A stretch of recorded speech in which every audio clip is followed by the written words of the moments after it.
Welcome back to another episode of the AV2 podcast. My name is Ross, and with me, of course, is Alex. Yes, hello. And today we're going to be doing probably a quick review because we saw it about a week ago now of Escape Room, which that was one of the new releases, wasn't it? When we did see it, I think it is quite new here. Yeah. What's the story of Escape Room? Just these six people, who then all get invited to do this escape room. And then they all think it's just a bit of a laugh. Escape rooms, if you... I'm pretty sure everyone knows, but if they don't... It's just like you're in a puzzle and you got to get out. You're in this room and you have to unlock clues and then escape the room. Have you ever done one? No, I want to do one. I've done one before. They're a bit exhausting. Is there a lot of brain power? Yeah, I could just see you sat there like... struggling. Come on. they are tough. And then it's like, someone just comes in and shows you how to do it. Yeah, like, everything you missed. Well, I was never going to get there. Yeah. But, there's six of them and whoever wins, it's like a prize of $10,000. So they're all there trying to win. But then it suddenly turns very real. Spoilers. With deadly consequences. Now, this will be full spoilers. Yeah. I will say this before we talk about it. If you've seen the trailer for this, and even the poster, right, it is not a horror movie, this, at all. No. But the poster... It implies that it is. The trailer, both, they both kind of give off the impression that they are horror films. A lot of thrillers do this. I like this. A lot of low-budget thrillers that are just on that line of crossing into horror. Yeah. They just sell it fully as a horror movie, and then they make because they make so horror much sells, doesn't it? Exactly. If this movie was sold as just a thriller and escape, it wouldn't have done it. No. Would it? Do you know how much money this made? No. It was made for 90 million. 90 million? It was made for 9 million. Oh. And it made $97 million. Jesus Christ. Yeah, so it made a lot of money. Yeah, so just a tad. So spoilers, we'll say this now. Yeah. We're probably going to get that sequel. they talk about at the end. So, they did. Yeah, they did talk about. Yeah, they left it on a bit of a cliffhanger, didn't they? Okay, so Alex, what did you think of this? I thought it was really good. I thought going in it would be just your typical horror that was kind of, it's kind of scary, it's alright. Yeah, a couple good scenes, maybe. But it was really good. It was. I was pleasantly surprised. Yeah, I was pleasantly surprised by it. When I saw the trailer, I thought this will probably be, because it's hour 30, hour 40. Yeah, it's probably going to be entertaining enough. I'll probably like it. But I was I liked it a lot more than I think I would. Probably if in a year's time when we look at the things we've seen this year, I'll probably be like, I forgot we saw that. But no, I think everyone's quite really good in it. It's got a pretty good cast, actually, to be fair. I knew they're all really good. A couple of people. It's got Logan Miller from Love, Simon. Yeah. The dickhead in Love, Simon. Yeah. As I was sat there the whole time going, I don't know what he's from. And as soon as I saw him, I thought, you're not going to remember where he's from. I know him. I know where he's. I know he's from somewhere. Oh wait, the main girl, Taylor Russell, she's really good in it. She was great. I hadn't actually seen her. She's in that, you said, Lost in Space, the Netflix thing, which I don't really watch much TV, but I'm curious to see what that's like just because she's in it. And it's got Deborah Ann Wool, who was in Daredevil, so people might know her from that. Yeah. And it's also got a guy called Tyler Labine, who, he's like the miner guy. Yeah. Yeah, he's in an amazing movie called Tucker and Dale versus Evil. Have you seen that?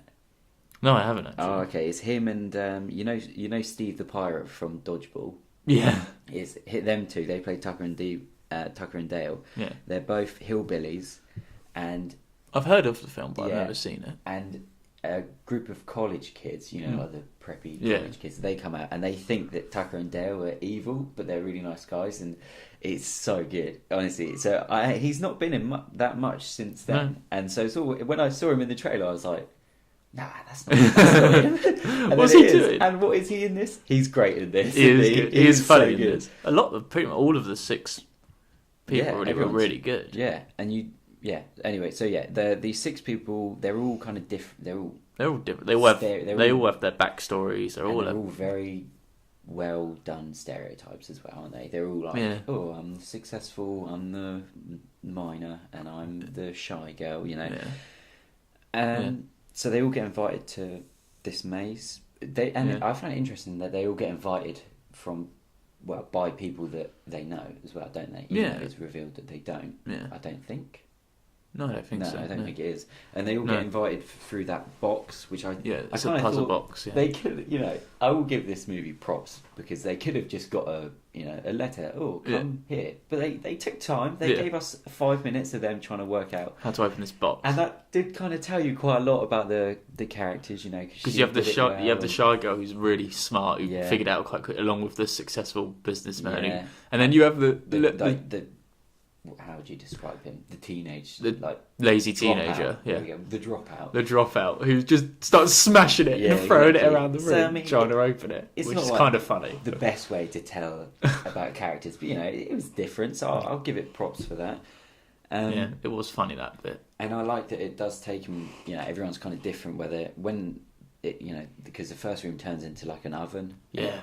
There is that couple minutes where they're all thinking different things. Some of them are like, no. Yeah, because people are like, no, this is just a game. And then you have people like, no, I think this is getting a bit serious now. Yeah, because it's Danny is the smart, the one that actually likes these escape rooms. Yeah, he's like the escape room expert, isn't he? And I do like that Danny, I think, is the first one, spoilers, to be killed, isn't he? He gets pulled under the ice. Yes, he is first. Because I wasn't really enjoying his character that much. Just he was getting a little annoying. Because he was the one that was like, do this and this. But yeah, no, I thought all the rooms were really interesting. They're all different. Yeah. Really interesting. It was quite creative as well. Yeah. I like that, again, it's a bit generic, but they put each kind of room, most of the rooms were all associated to, or something in the room was associated to, related to one of the characters, didn't it? Yeah, and you slowly start to find out that these characters, but weirdly, and I found this very interesting as well, that all these characters do have some sort of past, but they're not all the same. Like, they're not all good people and they're not all bad people, No. So for example, Zoe, the Taylor Russell, we'll call her Zoe, the character now. Yeah. So Zoe, the shy one, she was in a plane crash. Yeah. And she was the only survivor. Yeah, that's the only thing that kind of links them all together. They're survivors. They're sole survivors.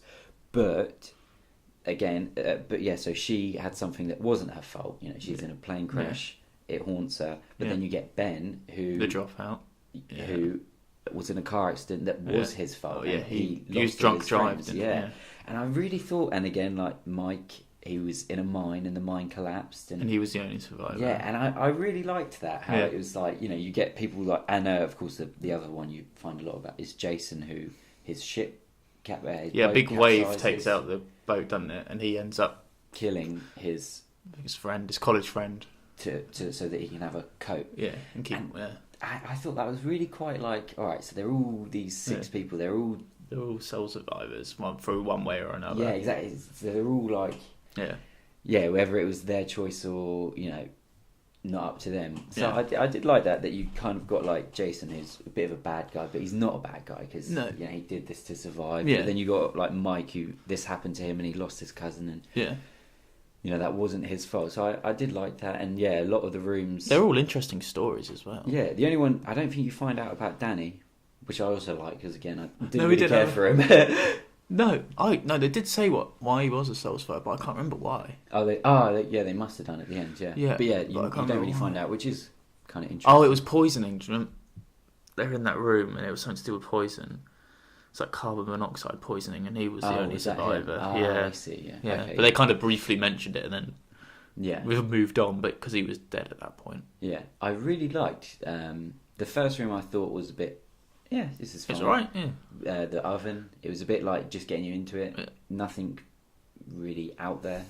And then they go through that vent or something, don't they? They go through a vent. They're in the cabin. They're in a cabin. And I really thought that was really quite cool. Yeah. They're locked in a cabin, they get out, and then they're just in a big... frozen like lake, snow, ice. I really liked that. That was nice. And then they had to, it's quite like interesting to see them all working and how to... get the clues. They're all quite. Each room was very clever, I thought. Yeah, and I liked when they were in the bar. Everything was flipped upside down. Yeah, it progressively gets more interesting. They didn't have to flip everything upside down, but because it would have made sense otherwise. But they did, and that was interesting. That was kind of cool. Yeah, you do start to like a few of the characters, especially kind of the Zoe, Ben, Mike, and Jason. They're the kind of the core ones, and it's a interesting. I quite like movie. I quite like the ending. The ending left me wanting more. I want that sequel. Yeah, you know what? Right, and we'll get to the ending in a second. But if you go into this thinking it's going to be like a really violent horror, it's not. No. There's not much violence in it, really. There's no gore at all. I think it's only a 15 because I think there's a lot of swearing. And maybe the subject matter of some of it is a bit... And some of it's a bit like, like when they're having to hold the block of ice. And I really like that. That was a cool little touch, yeah. Yeah. But, go see this movie. Don't expect to be scared. It is a thriller. But it's like, 95 minutes of... Yeah. Okay, this is good. Yeah. And I liked the beginning... when it started, like an hour into the movie, didn't it? And then it goes back. I wasn't sure what to make of that when I first saw it because you see Ben and he's getting crushed. Yeah. So you just assume. Yeah, I was thinking throughout the whole thing. I was like, why should I care about Ben if he's gonna die? Or so you thought that really? Because I thought the flip side. I thought, why should I care about everyone else? Because Ben's the only one that's here. But then, because you see sometimes at the beginning of Saw and the Saw movies, it starts off with someone in a trap and they just die. Yeah, exactly. And then they end up playing a part throughout. Yeah. It kind of reminded me of that. There you go. This is like a kind of a less gory, more intelligent kind of Saw movie. Yeah. Not the first Saw, but some of the shittier ones. Yeah. So it's good. If you maybe change a few things, you could probably make this a hard 12. I reckon 12 quite easy, but there is some violence, which I guess just pushes it over that. Yeah. Now the ending, I really liked the ending, and it leaves me wanting more because it kind of ended on a cliffhanger. Yeah, it did. So they get out. I want to know what happens. So Zoe and Ben gets through the mazes. Zoe's presumed dead. Escapes. Yeah. Pardon the pun. She escapes. Yeah. And Zoe. So Zoe finds where they're keeping these people. Ben gets. Ben's presumed the winner because they think Zoe's dead. Yeah. And he gets to see the person who's sort of running. Well, not running it, he's kind of operating it. The games master. And then Zoe appears with the gun that she's stolen. Yeah. Now, I was the only thing I thought was a bit was when you see the games master, you see the back of his head. Yeah, I thought it was going to be a big reveal. And I was like, oh my god. Have they got Robert De Niro? Have they got Michael Douglas? Have they got Robert Duvall? Just someone, yeah. And then they got Yorick Van. I mean, no disrespect for the guy. No. I thought it was going to be one of the former players. I was like, it could have been. When they get towards the end, I was like, it's going to be someone. Could have been. It wouldn't have surprised me. Yeah. But no, it was just some random guy. Yeah, and which was, I guess, once you see it, it's a bit like, all right, and I'm back in. Yeah. And then he kind of explains it. He explains the game and why it happened. And I did kind of like that a little bit, where rich people were just paying to see these people and survive. Yeah. But then it kind of ends with Zoe and Ben. They're going on a plane because Zoe's been looking for these. Yeah, Ben sort of put it all behind him and left it. And he's moved on. But Zoe wants to find out why this happened. You can tell he's moved on because new hair. New haircut.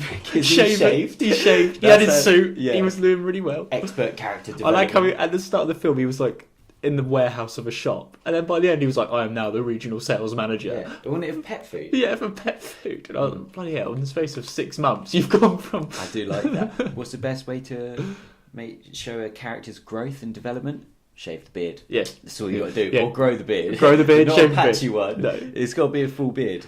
But then Zoe's like, we need to find... thinks she's tracked down the kind of... Yeah, so person. She knows where she kind of wants to go. So... Then it ends with... They've booked their plane tickets to New York or something. And they're going to mess with the plane. Yeah. And that's going to be the escape. And I would put a lot of money on us getting the sequel to this because, again, it made a lot of money. Yeah. Quite cheap to make. And it was a good film. People, if it ends on a cliffhanger, more or less people are probably going to see it.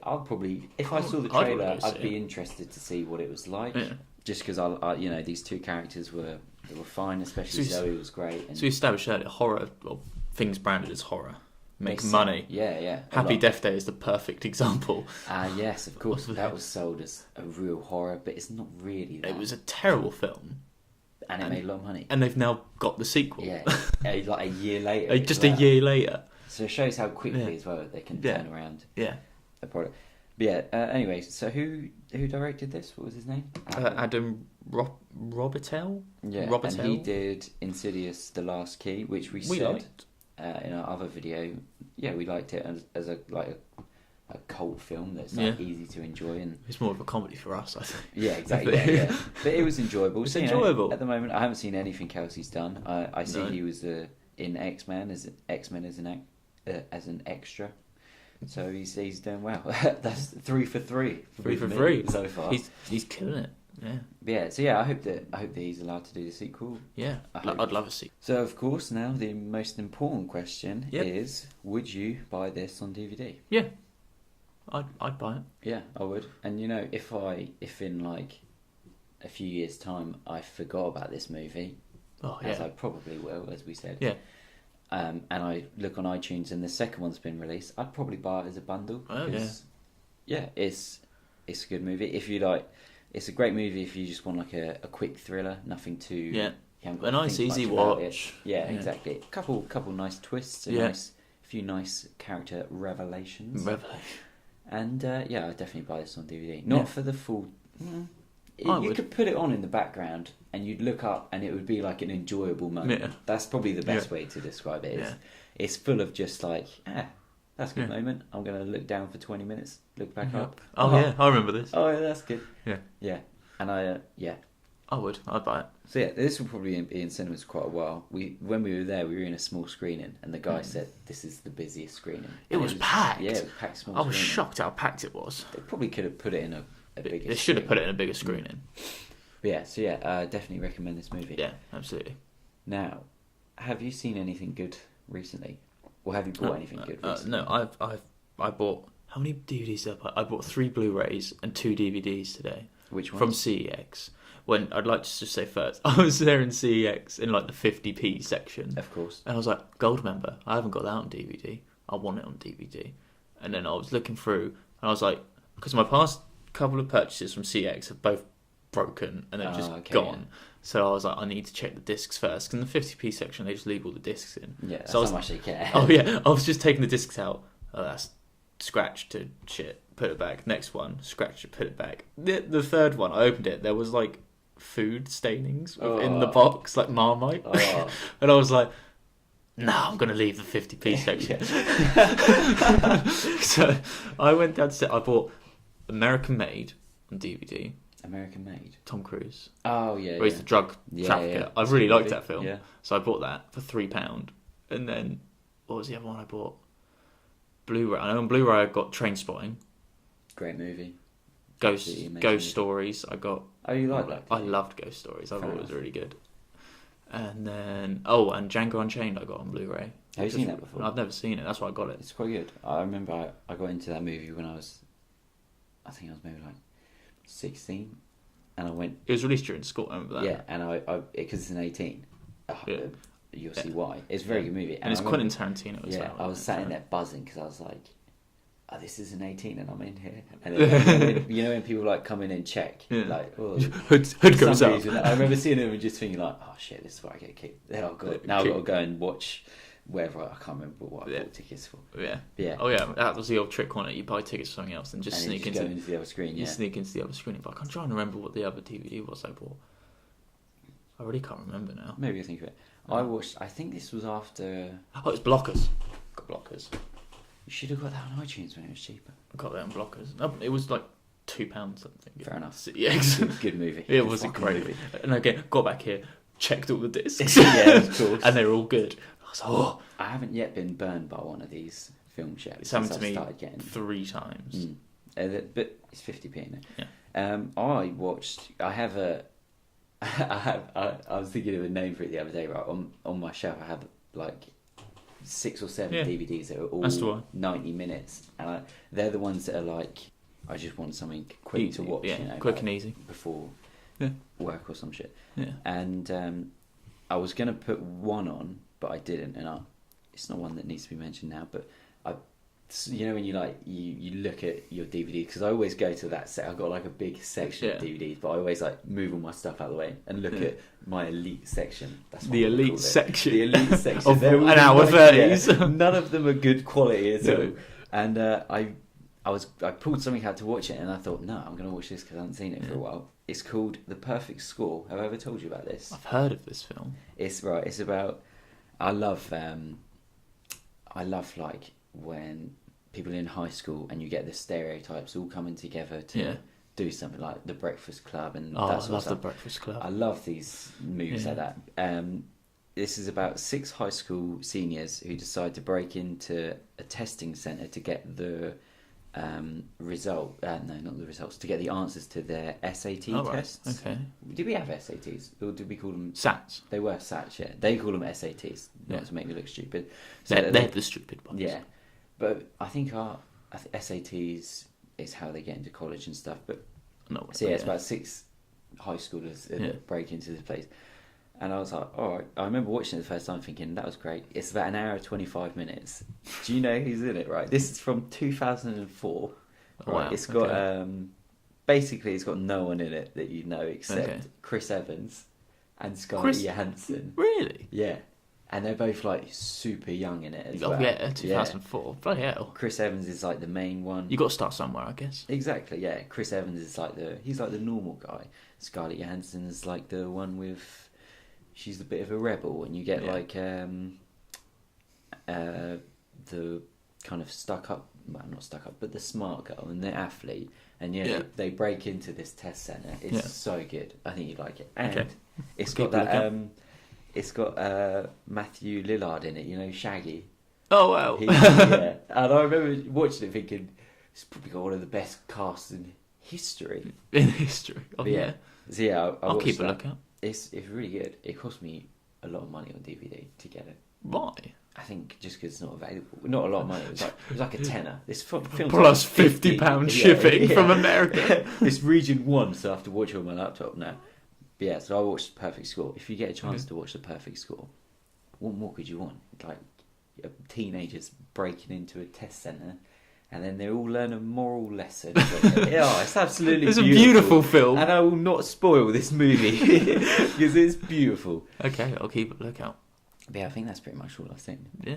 Apart from Charlie's Angels, which is a great movie. Okay. Yeah. But yeah, anyway, I think that about wraps us up for Escape Room. Yeah. Yeah. Thanks for watching and take care.